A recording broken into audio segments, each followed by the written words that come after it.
దేశ రాజధాని అయిన ఢిల్లీలోని రాష్ట్రపతి భవనంలో డిసెంబర్ 25న ఒక కార్యక్రమం జరిగింది. ఈ కార్యక్రమంలో ద్రౌపది ముర్ము గారు మన భారత రాజ్యాంగాన్ని సంతాలి భాషలో ఆవిష్కరించారు. అత్యంత ప్రాచీన భాషల్లో ఒకటైనది సంతాలి భాష. దీనిని జార్ఖండ్, ఒడిశా, వెస్ట్ బెంగాల్, బీహార్ రాష్ట్రాల్లో ఎక్కువగా మాట్లాడుతున్నారు. మనకి రాజ్యాంగంలో భాషల గురించి తెలిపే షెడ్యూల్ వచ్చేసి 8వ షెడ్యూల్. స్టార్టింగ్లో ఇందులో 14 భాషలు ఉండేవి, ఇప్పుడు 22 భాషలు ఉన్నాయి. అందులో ఒక భాష అయినది సంతాలి భాష.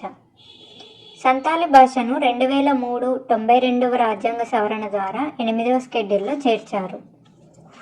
ఈ కార్యక్రమంలో ద్రౌపది ముర్ము గారు మాట్లాడుతూ ఓల్ చికి లిపిలో రాజ్యాంగం రావడం సంతాలి ప్రజలకి గర్వకారణమని, తమ మాతృభాషలో రాజ్యాంగాన్ని చదివి అర్థం చేసుకోవచ్చని పేర్కొన్నారు.